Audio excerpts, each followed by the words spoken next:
Welcome back to Jesters of Middle-earth, where a group of comedians try to destroy the One Ring. The troupe continued to fight the goblins.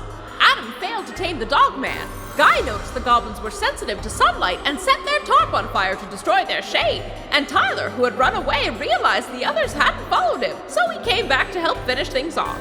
They then performed the unsavory task of searching the bodies and found a crude drawing depicting hobbits in a ring, suggesting the hobbits were the targets of more than just the Black Riders. They finally made it to the gates of Bree, relieved to find it looking well guarded and safe. But will they find the hobbits, the stranger, and Dell inside? I doubt it.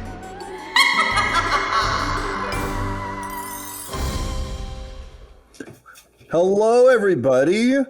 Happy Jester Day. Oh my gosh. All your troubles seem so jester away. Yes. We're gonna so jar away. So jar away. Yeah, there we go. I believe in Jester Day. Welcome, everybody, to another rambunctious episode of Jesters of Middle-earth. I am, of course, your Dungeon Master, Tom McGee. I'm here with Adam, Guy, and Tyler. Dell sends her love. She is on the road to recovery. She's already feeling a hell of a lot better than she was. She very delightfully volunteered to be like, I can maybe I can. And I'm like, no, just rest for another week. She wanted to come on for one episode, and I was like, like rest. And I told her that we love her and we miss her, and we'll be happy to have her back whenever, but also not to sacrifice her health for our japes and shenanigans. Mm-hmm. And now it's time for a quick recap before we get down to Middle Earth and hell yeah. So on our previous adventure, we set out on our first journey. As you'll recall, in Adventures of Middle-earth, there is a journey phase where the various jesters took on roles of guides, scouts, hunters, and lookouts. In our particular case, it was a short journey to the east. So they headed east along the road, and unfortunately, based on some tricky rolls, ended up moving through very difficult terrain and running afoul of a party of goblins who were hiding under a tarp. After engaging the goblins and their dog, a guy who just kept saying woof, friends were attempted to be made, murders were accidentally committed, and one hero ran away into the woods, almost fell under the effects of the shadow, and then ran back. Adam murdered a couple of guys yelling, "This is your fault," because he was forced to kill dog. Guy accidentally immolated two people and was feeling some feelings about it. And Tyler arrived back just in time to kind of Donald Glover with a pizza his way into a situation full of violence and murder. So having successfully dispatched the goblins, you looted their corpses, or your first corpse looting, and discovered a small sort of scrap of a scroll with a drawing of a human-sized person, and then a smaller-sized person, and then a circular picture of some sort that kind of syncs up with what you'd been told by Tom Bombadil / J.R. Tolkien to keep an eye out for. With some heaviness in your hearts, you finally arrived in the town of Bree. Part of the journey role is discovering what happens at arrival. And happily, after a tough journey, you arrived with a +1 to your next embarkation, I believe is the name of the role. So despite all the hardships, you showed up feeling okay, feeling all right. And where we left you, you were just approaching the famed gate to Bree in search of that curious sign hanging above a tavern door with some kind of prancular pony on it. And that is where we will pick up on today's session. So without further ado, let us return to Middle-earth.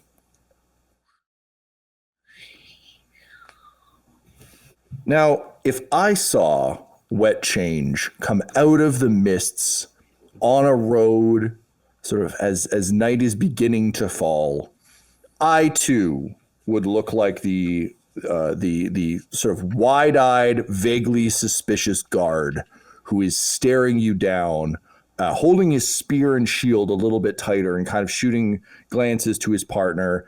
And she has fully dropped the spear across her chest. She's holding it with two hands. And they are eyeing down these three absolute chuckle fucks emerging, soaked in blood, wearing tiny Chippendale vests. There's the remnants of a toga hanging around Adam. He's wearing a bag on his head. Guy's got like Witcher, no pants, but Witcher boots. He's wearing a phenomenal hat and a look of horror still etched on his features from having accidentally committed a couple murders. And my cape still. I stole a bed sheet as a cape. Weirdly, you might look the most Middle-earth of the three. And Tyler, you've got those great pants. I got those pants.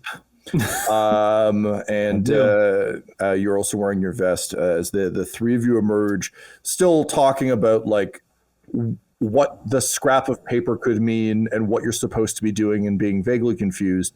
And of course, wondering where your erstwhile companion Dell is, who you haven't seen since Goldberry, the river daughter, saw her on her way towards some kind of calling, something that is apparently common in Middle-earth, as those of us who've read the books will know. Sometimes people just wander off with great purpose, and then you don't see them again for a while.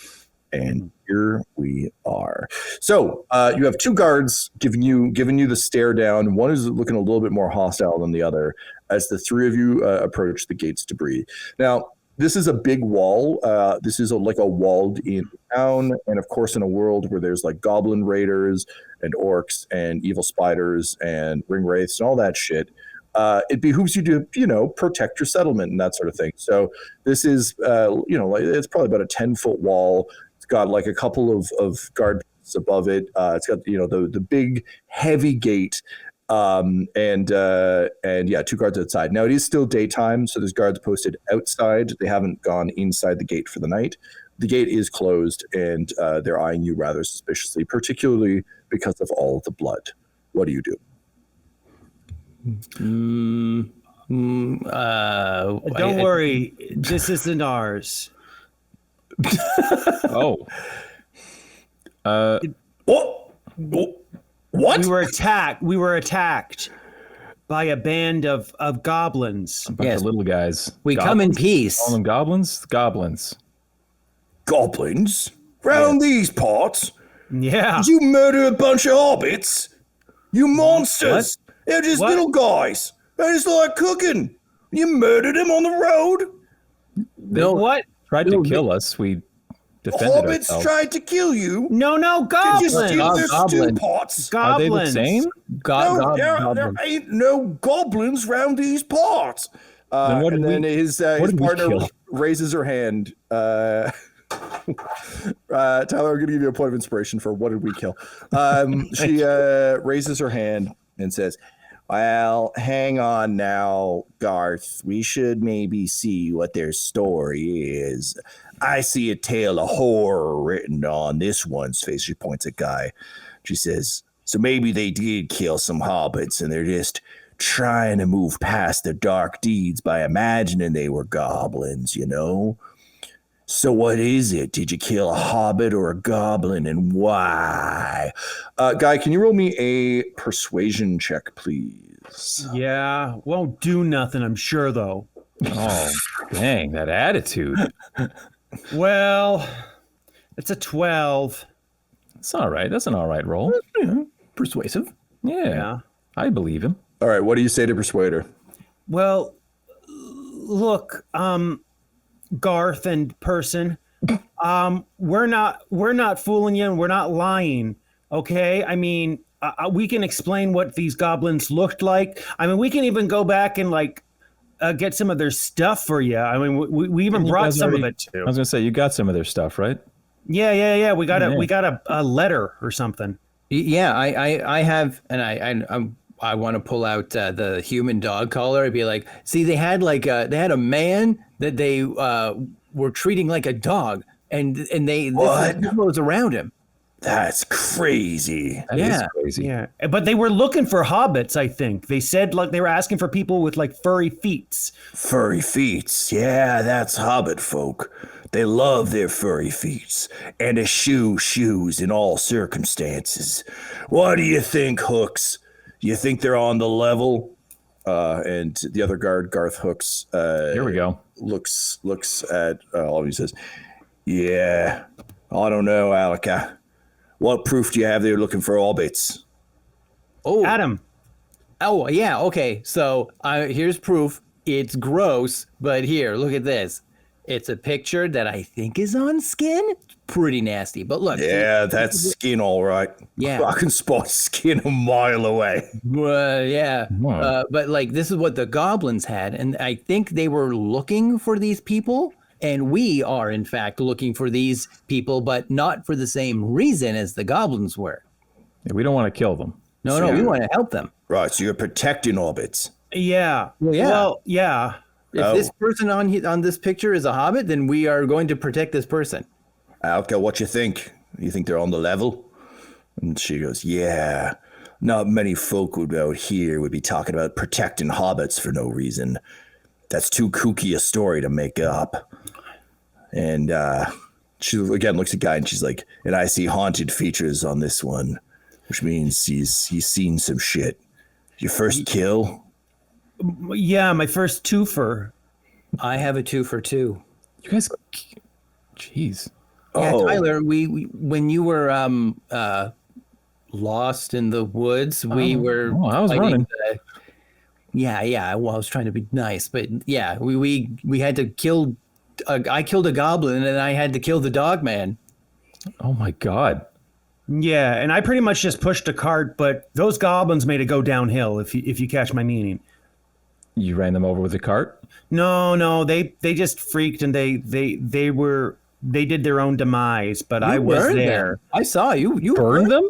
He burned them I mean, I burn themselves. burned their tarp. with them in it. Look, I'm not trying to. I'm just saying. Like, I think you're rewriting the story. I saw you burn them. Jesus Christ. Not on purpose. Yeah, but Wait. self-defense. You're saying the goblins are under a tarp? Yeah, they didn't like light or something. They kept on Goblins hiding. don't like light, no. But yeah. a tarp, that lets them get out during the day. That's strange. No, because like, that is strange. Also, that's a hell of a kill count. Me, I only roughed up some brigands one time. And around these parts, everyone thinks that's pretty cool. But you're straight up stone cold murdering badasses, aren't you? Both of you. No. And your sidekick. She looks at Tyler. I'm not a badass. Well, hey, yeah. No, you're right. We're pretty badass. And I think if you were to let us badasses in, that we could, be pretty badass inside your town. And she's like smiling, starting to reach for the door, when all of a sudden, boom, you hear the spear of Garth Hooks slam against the door. Says, just wait a second. They're so badass, we couldn't possibly stop them if they started any trouble. And her face falls. She's like, oh my God, you're right. You're so smart, Garth Hooks. What are you coming to Bree to do? What's your business here? We got to find these people on the skin. We don't want to make any trouble or anything. We're just looking for someone. We got lots of hobbits in this town. Oh. Are you gonna kill everyone who's hanging out with hobbits? No, Garth Hooks. No. My name's Alaka Clarith. We've been Oh, over sorry. Sorry, Alaka. Did you take a blow to the head in that fight there, champ? I'm just scared of killing is all. Hey, Garth. They're scared of killing. Maybe they're not the badasses we thought they were. They might be okay to let in. That's what I was saying. Yeah, we're just trying to get to the prancing pony. The prancing pony. Yeah. We're supposed to go to there. It's a good bar, a good tavern with good folks. Make sure you don't change that, or you'll be hearing from Hooks and Clarith, guards at large. And he's like, we really got to work on our threats, don't we? The law? Look, we stand out here a lot. We don't get a lot of visitors, so just go inside. Don't cause any trouble. Oh, okay, all right. Thank you. Oh, are there clothing stores in there? I need clothes. Yeah. Yeah. You're gonna want to talk to Kemet the Forg. He's the best tailor in town. Bit of a strange fella. Kemet the Forg. Okay. Kemet the Forg. And Best in town. just out of curiosity, what do clothes go for generally? Do you know? And then what they look at you each guys other, exchange for goods and services. and they start to chuckle a little bit. And Alex says, "If you don't know that, you're in trouble. Hopefully, you've got some skills, because here in Bree, we may be a small town, we may not be Gondor, but we still keep it tight here. So Yeah. you bet you're gonna have to earn your keep if you don't have any coin. But don't worry, everyone's gonna have odd jobs and side quests for you." You guys pay for stuff with coin? Yeah, you got any? I mean, I do. That's why I was asking how much. Like, I don't know. What do we look like? A menu that might have meat on it? Get in there. And they're But I'm asking pull about open the clothes. doors. Okay, all right, okay. Okay. Get in. Come on. Yeah, Minas Tirith is the capital, but she doesn't know that because she's a country bumpkin. Oh, okay. So in they go. I wasn't expecting to have to drop big city names today. In you go into through the gate, and you're immediately assaulted by the smells of a medieval village. And dear God, it is not good. It is not a good moment. You just your feet are squinging on the sort of mucky, muddy streets. Horses and ponies clip clop by, just pooping at will.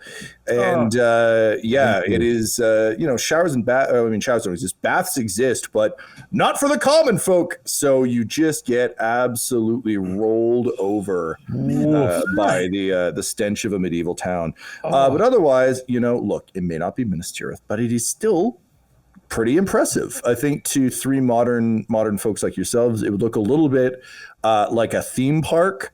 Like there's Canada's Wonderland in Ontario that has some picturesque. Is it like Black Creek Village, Tom? No, it's more built up than that. More built up than Black Creek Pioneer Village in Ontario. But no, it's got a bit of almost like a bit of a chalet town vibe. The buildings have like that nice extra wooden framing on the outsides of them. They're all kind of like vaguely.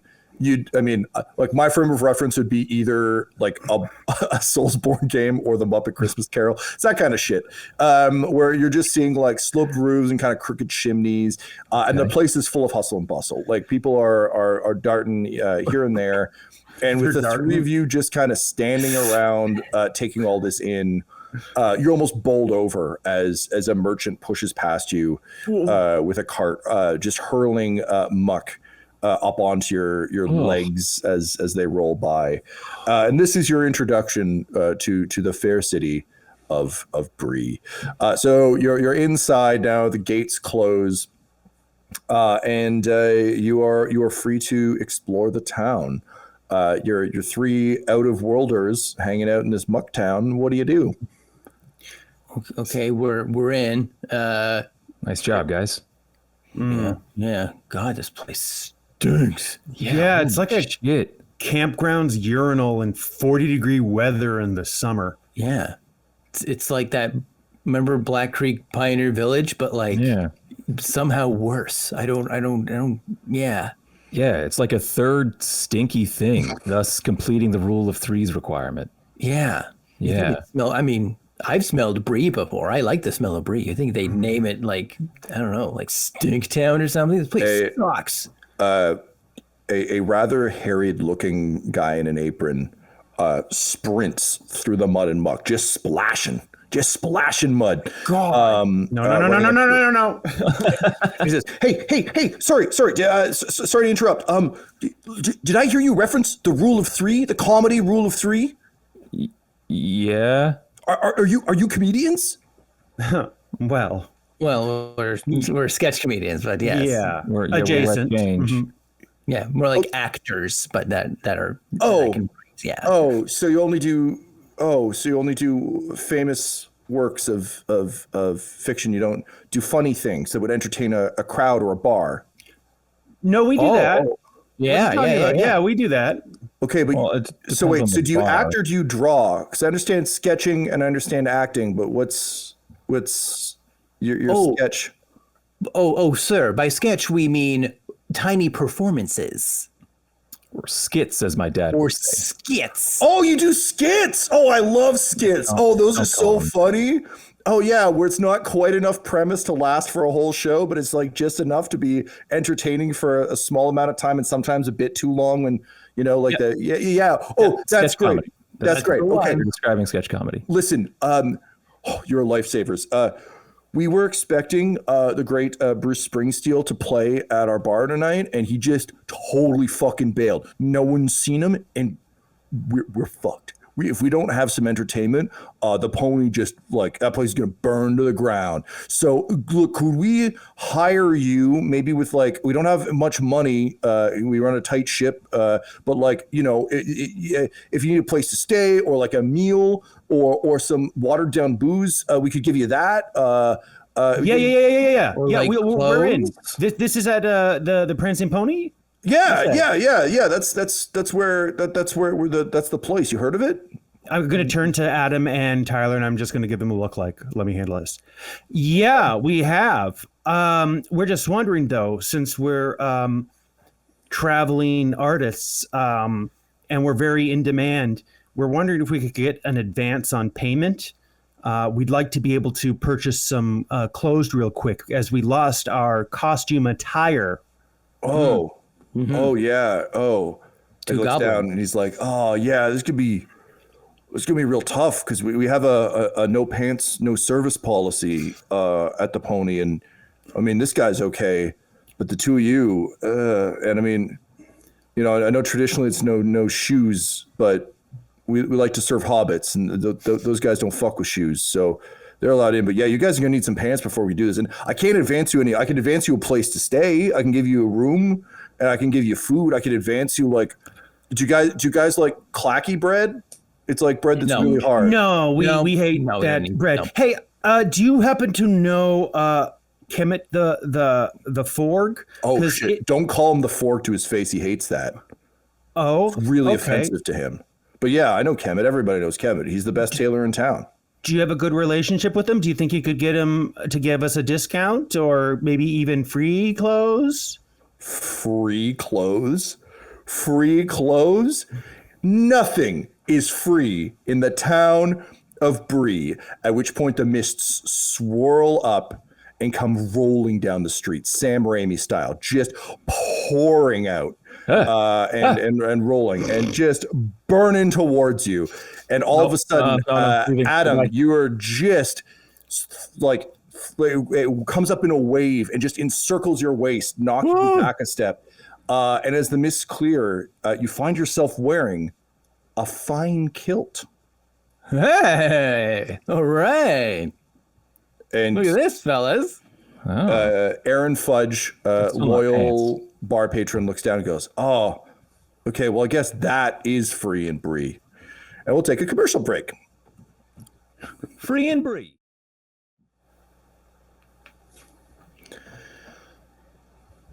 So Aaron Fudge looks down at your new mist-provided kilt, Adam, and says, yeah, well, that'll definitely qualify as pants in this fantasy realm that's vaguely always based on European locations like Scotland. So that'll be fine. But I don't think I've ever seen one that looks like that. Can you tell me a bit about it? It seems like it was magically drawn to you. Oh, but of course. You want me to describe it? Yeah, what does it look like? What does your kilt look like there? Well, I mean, my back. I have a bit of Scottish in my background. I'm like Irish, Scottish, German. But I'll focus, I guess, more on the kilty side of things. I like, we don't have like we have like an Irish coat of arms. So I guess I'll combine.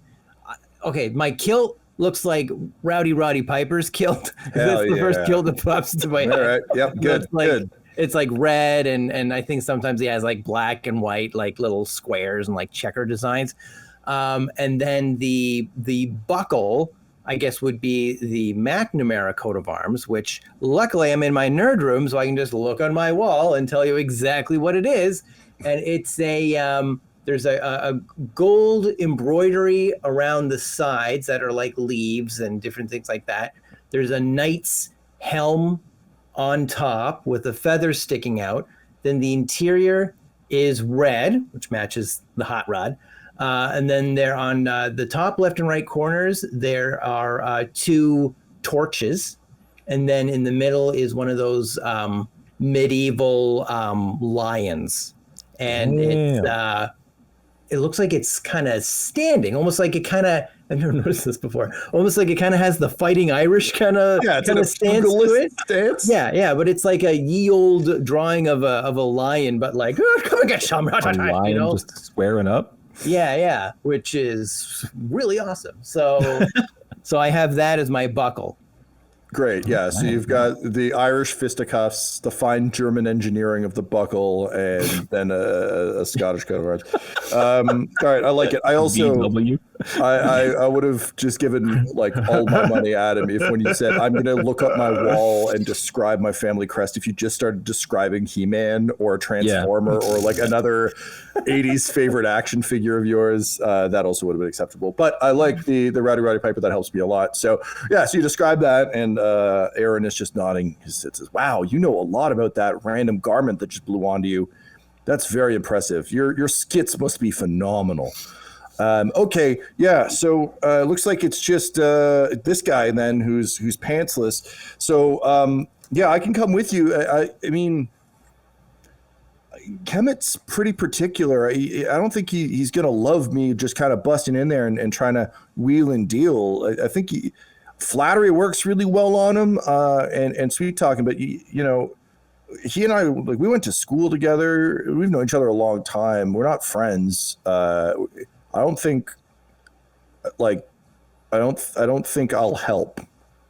It seems like a you problem, not really a me problem, but it's also kind of a me problem. But my pants won't fit you, so I just give you mine. But show him where he is, and we'll take care of it. I say, giving a knowing wink to my friends. Show us the way, sir. And okay. he gives you all a knowing wink as well, and is like, "Is this what we do? Is this what we do together?" It is. Lead the way, my friend. What's your name again? Oh, Aaron Fudge. Aaron Fudge. Yes, of the Bree Fudges. Well, Mr. Fudge, we shall follow you now. Hi, Aaron. I'm Tyler. Thank you. Yeah, Mr. Fudge was my father. I prefer Aaron, but thank you. Yes, this way. Mind your step. The horses own this part of town, and so Aaron Fudge begins leading you, just stepping very carefully around, almost like he's trying to avoid. There's tons of shit on the ground, Tyler. He means there's tons of shit on the ground. What the pantsless sad one said. Anyway, this way. Yeah, I've seen that happen like 12 times. I've been here 10 minutes. Yeah. Okay. Guys, remember, I did a wink at you. Yeah, he saw that. What were we winking about? What are we gonna do? This is perfect. The guy likes flattery, right? I guess. Remember our sketch, Flatter Friends? Right. Yeah. I do. Obviously, we all remember it equally. We got to get into character. As Flatter Friends, we'll be each of our characters, and then we can go to him and just flatter him. Adam, Friends. Adam, I think you misremember what the sketch was about. We were playing Flat Earthers. Yeah, we were Flat Earthers. That's how it started. It was started as Flat Earthers. Well, that's the blow line that we were complimenting each other. That's how it started, I meant that's how it ended. Yeah, it ended that we were Flat Earthers. Yeah. Well, that was the thing, right? We were like, what if we did the blow line at the beginning and the end? Right. Yeah. Right. So people would know. Flat circle, like the a Earth, circle. Right? See, I don't know why we're explaining this to each other. We wrote it. No. Yeah. No. It's just I just think it's helpful to just jog the old memory. Yeah. What was the middle part of the sketch though? The middle part was. We're at the store. We better go inside now. Well, all right. We all know what it is anyway. Yeah. So we'll just I don't know why we're collectively and silently agree that we know that and go in together. And Aaron takes the fingers out of his ears because he's politely been giving you distance as you talk at full volume. Says, "Okay, well, this is the place." And looking up, you're kind of at a storefront. It's got sort of large displays set up outside of truly beautiful, very expensive looking courtly clothes that would very much be out of place here, but money gonna spend. So you can see kind of big swirling script in like if the Lord of the Rings font was feeling fancy, it just says Chemits, and just like, well, actually roll me a perception. We'll see if I give you this. I should make you guys roll dice from time to time. That's my job. Oh. Dirty 15. There we go. I rolled a 10. 10? Yep. 16. Okay, so Guy and Adam, you notice that someone has carved the Forg under Chemits, and it's clearly been painted over, but like it's carved. Someone has like graffitied it in, but it's been painted to just kind of look like the rest of the facade. But you can also see that it's clearly the paint has been chipped away and repainted several times now. Yeah, so you both see that. Tyler, you're still battling the exhaustion of your the level of exhaustion you received. So it makes sense to me you don't notice it. You're still pretty winded. You're putting on a brave face, having to play the flatter guys, the flatter friends. But it's you're still tuckered. You're gonna need to recuperate soon in the fellowship phase, which we have not yet reached. So that is what Adam and Guy, you notice outside, and you see Aaron kind of like looking up at the sun, squinting, and be like, "You guys got to hurry, though. The entertainment's supposed to start, in the next little while, and I assume you'll want to set up all of your props and things for your skits." Oh yeah. Right, but we told you we lost all of that on the road, so. Yeah. Well, you're gonna buy it all from Kemet with your money, though, right? Or we'll do some object work, or maybe both. Yeah. Oh. I'm really good at like miming a clothesline. Like doing laundry. Mm-hmm. Yeah. The world is our prop closet. Wait, but there's no clothesline, but I can see it so clearly. Right, that's right. He's really good. He's really good at We it. are incredible. Oh, goodness. Oh, this is going to be simply the best night at the Prancing Pony. The most eventful night the Prancing Pony will ever see. All right. Well, I'll leave you to it. The bar is back that way, and he kind of gives you rough directions. And he says, best of luck with Kemet. And you guys can be so great. Can't wait to see the show. All right. Okay. Thanks, Okay, Aaron. He does Thanks, Aaron. Like a big wink, and he turns around, immediately trips into the blood. Goes, "Oh no!" He gets up. Can I help him up? Yeah, sure. Yeah. Hey, you all right? Yeah. If only I had that clothesline that Guy was inventing. Oh, all right. Right. I guess you don't. Oh, you should have that. No? Oh, never mind. I'll just pour some water on myself later. That's kind of the best we can hope for under the circumstances. Honestly, the Prancing Pony smells pretty funky during the drinking nights anyway, so hopefully no one will notice. But I do work for tips, so this might end badly for me. I just hope I don't get fired. Damn. Aaron, what's going on? Are you okay? Mr. Butterbur wants tonight to go well, and I was the one who vouched for Bruce Springsteel. And I should have known when his rider said he only wanted soft bread that he was going to be a problem. And his rider made it here, but he didn't. Yeah. I outrider? arrived on a horse. Yeah, his rider, and told me what he wanted in his dressing room. And we don't even have one of those. So like, I turned one of the guest rooms. You know what? These aren't your problems. These are my problems. Sounds like you're working really hard, Aaron. I hope everything goes okay. Yeah. Well, if you guys can perform your skits tonight and it goes well, that'll go a long way to making everything okay. People will always talk about this specific night at the Prancing Pony.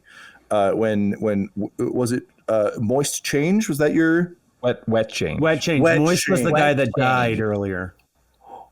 Oh, I'm so sorry. One of your founding members died? That must have been so traumatic. Okay, so look. Don't worry about that. Okay. Do you want like a shout out from us at the end of the show? I'll be like, hey, this didn't happen without Aaron Fudge. Tip server. Your server, Aaron Fudge. That would be so good. Unless if there aren't if people aren't clapping or enjoying it, then don't say my name. But if they liked it, then you can say my name. Is that okay?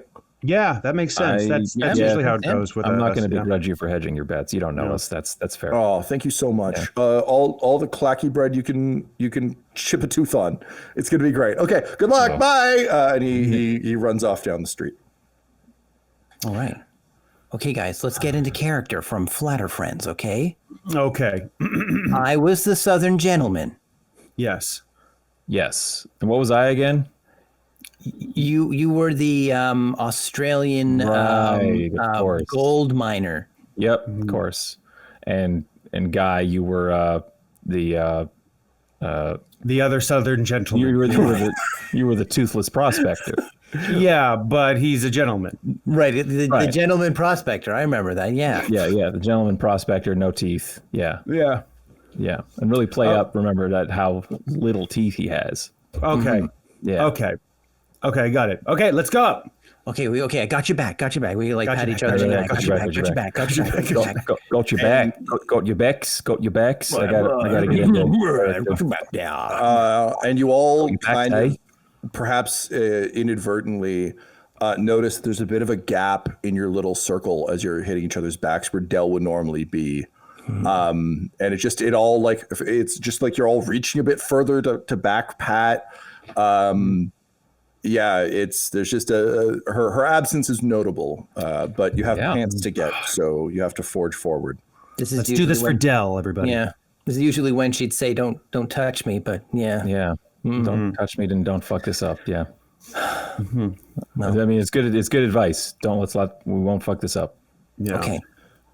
All right, So got your back. Don't fuck it up for Dell. Don't fuck it So up for you Dell. guys boot open the door to a tingling bell on a curled piece of iron sort of hanging over the door.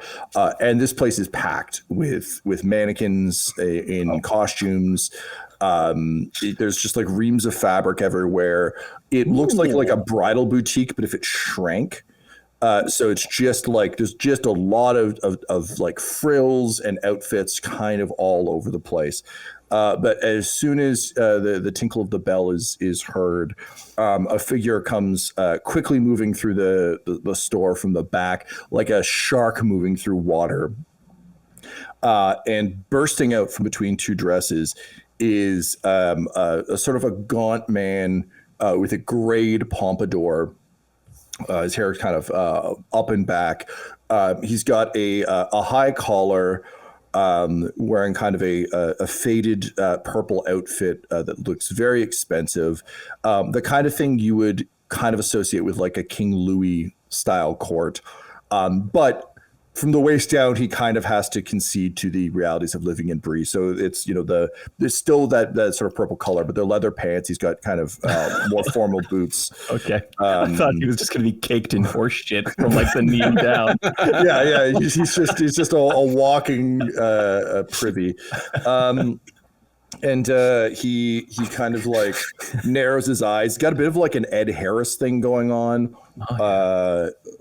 Sort of eyes up the three of you and says, "Hey ho, welcome to Kemet's store. How can I help you?" And that's where we'll go to a commercial break.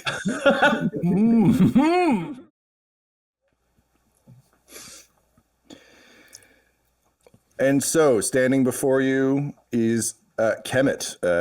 He has looked you up and down and has welcomed you to his store. Three totally normal gentlemen.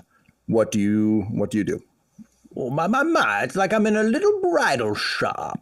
It is quite delightful, I say. My gentle sir, you must be Kemet. Yes, that is how I just introduced myself. Name's Kemet, and welcome to my store. And how may I help you, gentlemen? You all look very strange. Are you in need of bridal wear? Of the horse or wedding variety? I need pants, partner. I ain't got no pants. That's very good, toothless prospector. Guy, I'm going to give you 1 point of inspiration for making me crack with a toothless prospector. And there we go. He looks at the three and says, "I suspect you're not from around these parts. What with your vests with no undershirts and your lack of, though that kilt, those pants, and those boots all look very much of here, as does that hat. Although, may I ask why the one gentleman has a bag on his head? Is that the fashion where you come from? Oh, very observant of you, sir. But this is, in fact, a lovely hat that I got from a friend's drawer. Can you go ahead and roll me a deception check? He's not your friend, and it's not a nice hat. I mean, I believe it. Well, you do believe it's a nice hat. All right. Deception, eh? What am I doing here? Ooh, +1. 3. Well, you shouldn't let this one choose your pants, sir, for he will pick something garish and deeply inappropriate for the fashion of the day. So, pray tell, and just ceases, like you cease to exist for him, Adam. He's just looking at Tyler and Guy. As, one of you has spoken some sense. What of you other one? And it looks at you, Tyler. G'day. G'day there, Kermit. How you going? Oh, so you are from nearby. Yes, it is going fine, except I have a Philistine with no taste who wears a bag on his head in my store, but otherwise it goes well. How are you? Yeah, it's pretty keno. What? Keno, I think. No. Okay. Yeah. Is that good or bad? I don't know. We need, obviously, I mean, we need some new clothes. Pants! Yes, you want pants shirts as well to replace your strange vests? They do not look very functional for combat or travel or for making an impression. We heard you the person to go to, that you're the best, and when it comes to what to wear. Oh, well, and he kind of like looks down at his own outfit and like kicks the floor a little bit, like Ed Harris does when he's bashful, and says, "Yep, classic. Yes, I am. Admittedly, there's not much competition in Bree for fashion or fashion accessories, but yes, I do well by the Kemet name that I earned myself. So yes, I think I can help you. Now tell me, what is your price range? I trust from your strange attire that perhaps you bring foreign riches to spend.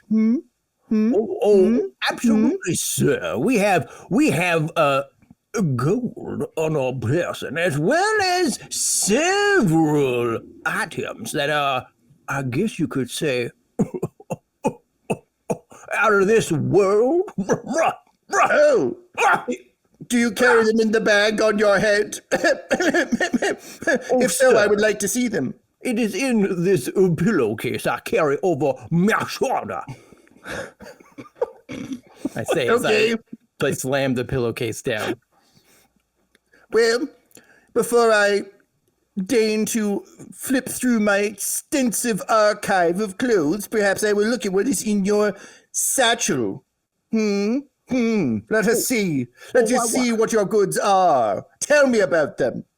Well, I say, sir, have you broken your fast for the day? It's like nighttime. Yes, I've had 2 full meals. Oh, I'm going to have some dinner later. It's going to be delicious. But what if I said, my good sir, that you could have your dinner now? What did you bring? Is it fresh or is it in that bag all day? I don't want your bagged lunch. It's been in the bag all day, but it's fresh. How's that? What? Yeah. Well, now I must know. Curiosity killed the me, it would seem. Show me what meal have you? Boink, look at this. And I bring out the pizza. Or I have like a slice of pizza. You do. Oh, what? And his eyes go wide. He says, what is this? This is bread, but soft, but triangle. And look at the artfully arranged circles of red offsetting the yellow in a very intriguing way. Call it a pizza. Slice of pizza. A slice. A food that is a slice. Interesting. And then holding it kind of near his face, his tongue just begins darting out to like taste it a bit. He goes, oh, delicious. Yes, this will do. Yes, haha, yes. And then he just noms the pizza. But he eats it from the crust first because he doesn't know how to eat a pizza. So he just kind of goes like crust and then along the side. But we're doing flatter friends, so I'm applauding him. I'm like, yay. Yes. That's the way you eat a pizza. That's right. Yes. Yep. Well, I didn't trust you, but now I have to. It would seem I misjudged you horribly. Strange food and strange fashion make fashionable friends, it would seem. Well, yes, that will buy you one leg of pant. What do you have to achieve the other leg of pant, thus having pants? Stick this in your pipe and smoke it. And then I withdraw the Tylenol bottle. And I'm like, this is a bottle made from plastic. You don't have plastic from where you guys come from. Oh, surely a bottle of that size and thickness would be far too heavy. What? It weighs almost nothing.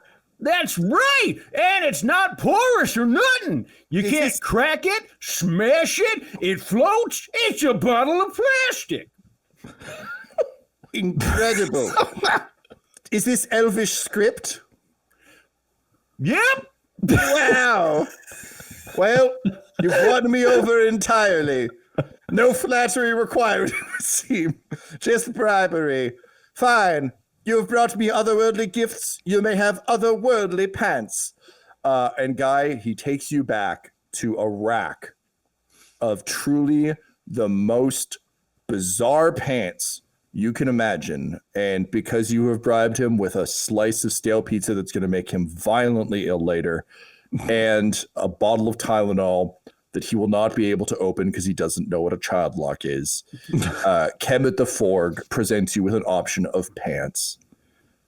Guy, what kind of pants do you finally get? And that's where we'll stop this episode. Woo! Pants-based cliffhanger. Jesters of Middle-earth features the voices of players Tyler Hewitt, Del Borovic, Guy Bradford, and Adam McNamara, alongside lore master Tom McGee. This episode was edited and mixed by Laura Hamstra, and Jesters of Middle-earth's artwork was created by Del Borovic at delborovic.com. That's DELBOROVIC.com. Our theme song is Midnight Creeping by Jonathan Shaw at jshaw.co.uk. And our ad breaks use the tracks No Control and Chiefs by Jazzar, JAHZZAR, whose music is available at freemusicarchive.org. For all things Dum Dums and Dice, including merchandise and how to join our Patreon, you can visit dumdumdice.com or find us on social media at dumdumdice. That's DUMBDUMBDICE. Now get out of here before the mist gets you too.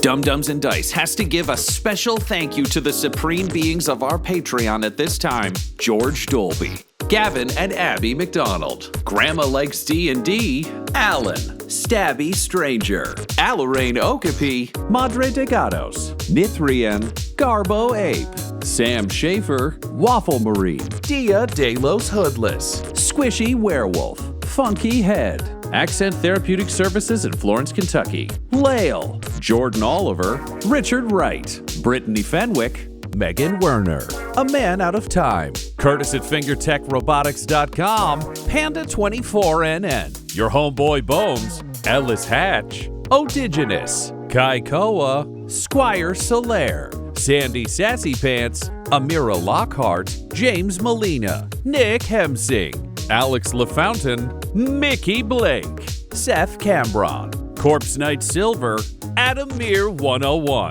The Dankler, Anti-Core 7, Lady Destiny Stormbringer, Randall Eberly, the Yes Bud of Improvisational Comedy, Lord Taser, Funky Stevie, J. Robert the Mad Fox, Dagger Rain, Derek Wintenberg, and Jill and Noel LaPlante. If you want your name to be added to this list, you can join our Patreon too at patreon.com/dumdumdice. Thanks to them, and a little bit of thanks to you.